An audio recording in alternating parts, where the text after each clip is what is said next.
Hello everyone, it's another weekend and another chance to spread the word of God. No? I hope everything is well. Napakalakas na ulan dito sa Zambales, guys. Tuloy-tuloy, no? Tigil lang saglit tapos yun na naman. Ingat tayo lagi. Lalo na yung sa mga coastal area, no? Mga tabing dagat. Ingatan natin yung mga anak natin, guys. And safety first, no? I hope all of you are safe and sound. No? Our topic for today is about childlike faith. No? Continuation siya sa Book of Matthew, chapter 18, verse 1 to 6. So let's begin. So sabayan niyo ako, guys, no? Study this topic. Isang beses lang tayo nakakapag-study, no? Pero at least we are consistent. No? We are learning. Kahit pa konti-konti ba. You can get your own coffee, guys, or tea, whatever it is. No? Like my ginger tea. So let's begin.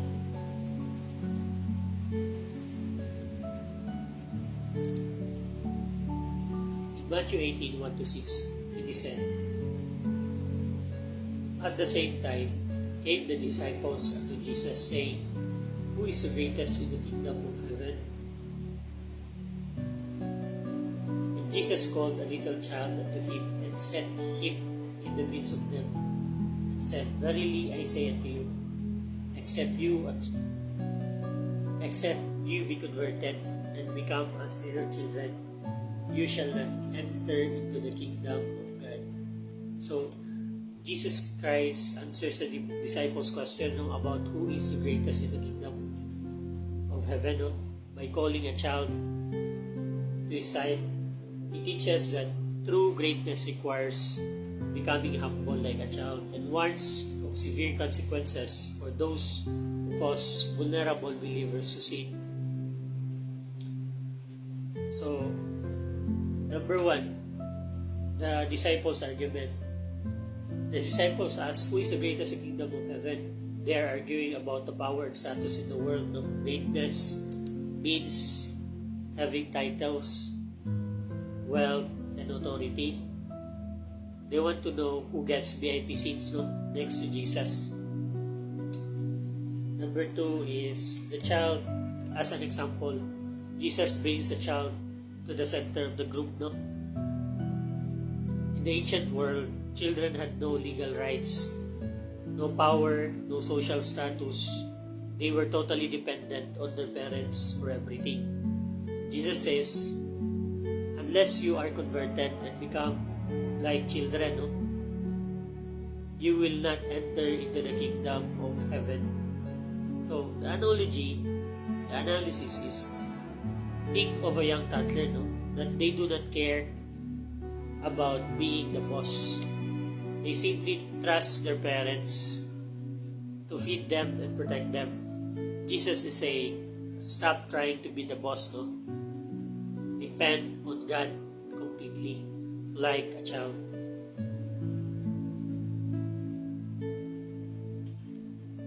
So, in verse 4, whosoever therefore shall humble himself as this little child, the same is the greatest in the kingdom of heaven. So, true greatness is humility, no? Jesus turns the world's values upside down. He says, the persons who humble themselves like this child is the greatest in heaven, no? Greatness in God's eyes is not about reaching the top of the ladder. So, it is about willingly taking the lowest, most humble position to serve others. And in verse 5, and whoso shall receive one such little child in my name, receiveth me. So, Jesus is welcoming the vulnerable, no? Jesus says, "And whosoever receives one such little child in my name receives me." By child, Jesus means any humble or vulnerable believer, no? So any man that is very humble, no? Like a child is considered this in the sayings, no? So, yung literal na mga bata, which is very humble, which is, who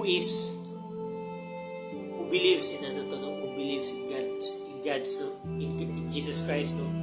And a believer, a man that is humble, and who fully put the trust in Christ, no?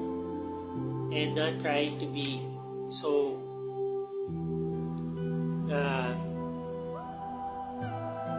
good in everything but relies only through the mercy, no, that they receive from Christ, no.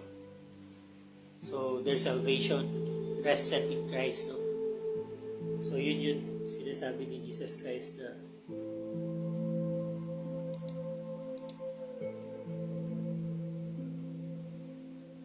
whosoever shall receive this man or this child, no, or this man with childlike faith, receiveth me.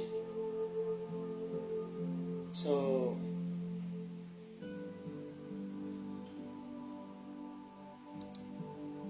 in verse 6, "But whoso shall offend one of these little child, no, little ones which believe in me, it were better for him that a millstone were hung about his neck, and that he were drowned in the depth of the sea." The danger of causing others to sin, no? So Jesus says, "But whosoever cause one of these little ones who believes in me to stumble, it would be better for him to have heavy millstone hung around his neck, no? And to be drowned into the depth of the sea." So, a millstone is a massive, heavy circular stone, no, used by donkeys to crush grains. So, a millstone is very heavy and sinks quickly, no, in water. This is a severe warning. Jesus takes it very seriously when someone leads a humble or a new believer into sin, no, doubt, or wrong behavior. So, we must be careful, no, on passing judgment, no, or rebuking people, no, especially the children, no. Kasi hindi natin alam, we don't know those child are trusting our God ba, our Lord ba, is very humble. And even strangers, no, yung mga tao around us, hindi natin alam na they have so much faith, no? And if we offend them, we are directly offending our Lord. So, napakaganda ng knowledge na to, no? That we may walk circumspectly ba? Dahan-dahan tayo sa mga salita natin, sa mga lakad natin, especially when we proclaim, no, that we are a Christian, we are a believer, no. We should help one another, no, and not to cause each other to stumble or to do sin, no. So when we rebuke someone who is very humble and who truly have faith, no, and trust in our Lord, no, we might cause them to do harm, to do sin. Kasi, alam mo na yun, you have nothing lang. You are being very poor, no, or very down, and trusting the Lord, and then, pag ma-encounter natin yung tao na yun, no? Yung mga bata na yun, no? Imbes na ma-encourage natin sila to be strong and to be patient, no? To be courageous, no? And to have faith, no? To our God in the midst of their challenges, of their problems. Then, pangit pa yung mga lumalabas sa bibig natin, pangit pa yung mga nagagawa natin sa kanila, and then it may cause them to sin. So yun yung sinasabi ni Jesus Christ na we should be careful. And in our part, yun nga din as Jesus Christ is trying to portray, no, that we should walk humbly, no, in the sight of our God. So, it is said in Matthew 20:27-28, and whosoever will be chief among you, let him be your servant. So, kung sino daw yung gustong maging mataas, no, a chief among the brethren, let him be a servant. So, a servant is not easy, guys. You are a servant. A servant of God, no? Like public service ba? You will suffer for the people, no? For the brethren, no? Hindi yung kabaliktaran. In 28, it is said, even the Son of Man came not to be ministered. So, si Jesus Christ, even the Son of Man, sabi Jesus Christ, even Jesus Christ, no? Pumunta, hindi para magpa-minister, no? Magpa-serve, but to minister and to give His life a ransom for many. So this is our model, no, on how we should walk in this life, no, if we want to be as much closer to Jesus Christ, no, in the kingdom of heaven, like the disciples, no, then we should serve one another more, no? So, yun yung tinuturo ni Jesus Christ dito, na even nga ako, I am the Son of God, no? I am a God. But nung pumunta ako dito, hindi ako nagpa-minister, but I ministered and gave my life, no? So talagang suffering talaga beyond measure, no? And even His life, no? Yung suffering ni Jesus Christ, yung torture, yung death niya, no? Struggle niya, no? Until crucifixion. Grabe.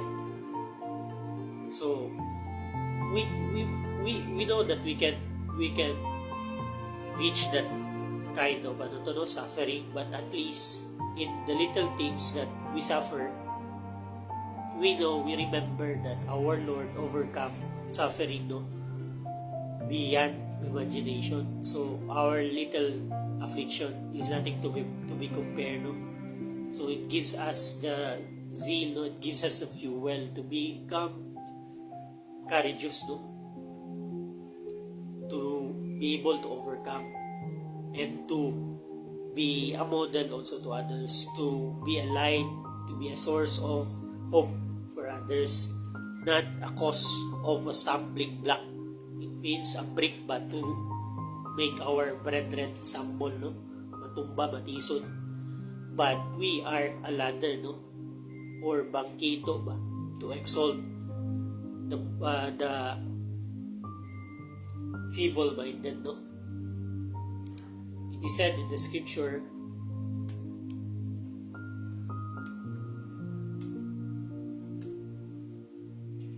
that we should, in 1 Thessalonians 5:14, it is said, now we exhort you, brethren, warn them that are unruly, comfort the feeble-minded. Feeble, ibig sabihin yung mahihina ba? Yung pag-iisip, no? Support the weak, be patient to towards all men.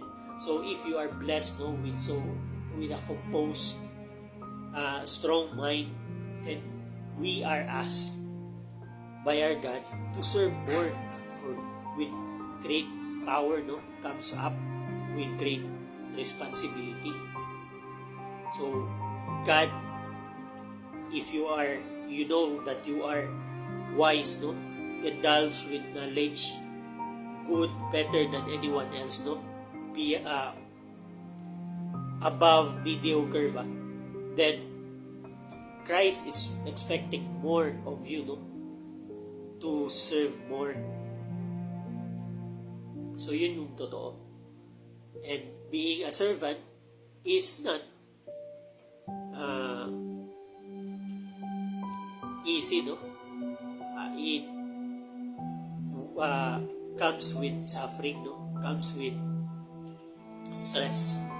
But as we understand our grounds, which is we are all undeserving, no? We are all sinners and going to hell, no? But we obtain mercy because our Lord gives us mercy and gives us pardon, no? Gives us eternal life, no? Then therefore we can do all things to our Lord, no, who strengthens us. So there is nothing that too much for us for the greatness of the reward, no, that we receive from our God, no? So Christ is strengthening us, telling us to serve others and bring them, no, also the weak, the poor into my kingdom. If you understand my message, no, if you understand the grace, no, that you receive, be it everybody, no, as much as you can into the kingdom of heaven by sharing, reflecting my glory into the world, no, in your life. If you know your salvation, if you know your faith.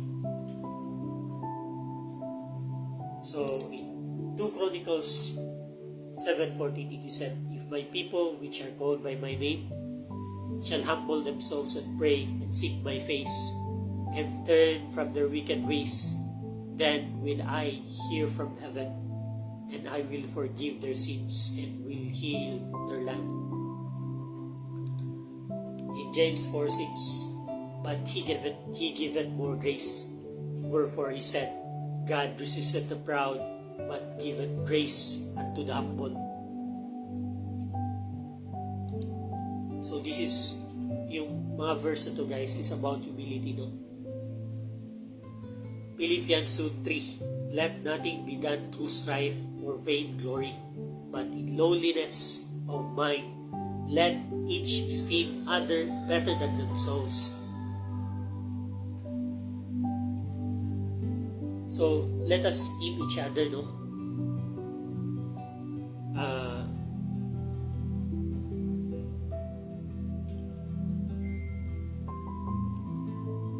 Means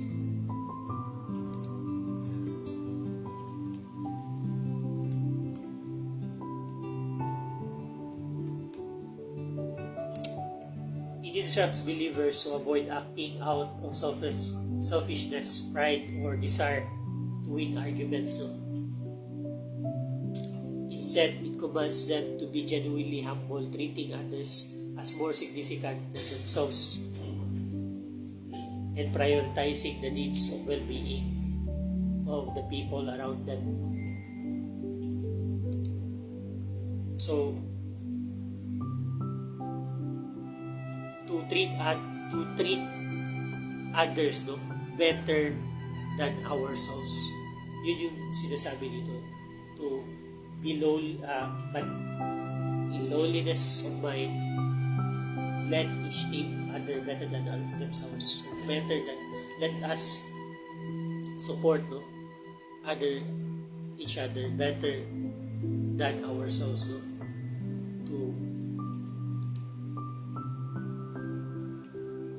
In Ephesians 4:1-3 it is said, I, therefore, the prisoner of the Lord, beseech you that you walk worthy of the vocation wherewith you are called, with all lowliness and meekness, with long suffering, forbearing one another in love, and endeavoring to keep the unity of the Spirit in the bond of peace. Put on, therefore, as the elect of God, holy and beloved, bowels of mercies, kindness, humbleness of mind, meekness, long-suffering. Colossians 3:12. Humble yourselves, therefore, under the mighty hand of God, and He may exalt you in due time. 1 Peter 5:6. Pride goeth before destruction, and a haughty spirit before a fall. Proverbs 16:18.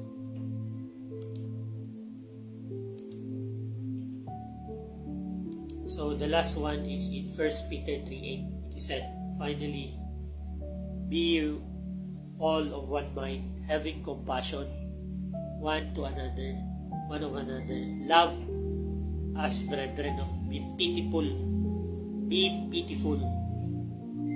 courteous, not rendering evil for evil, or railing for railing, but contrariwise blessing, knowing that you are thereunto called, that you should inherit a blessing. So, yun lang guys, no? Maraming salamat sa pakikinig guys. I hope you learned something, no? As I always say, let's fear God and depart from evil. Mag-ingat kayo lagi guys. And may God bless you.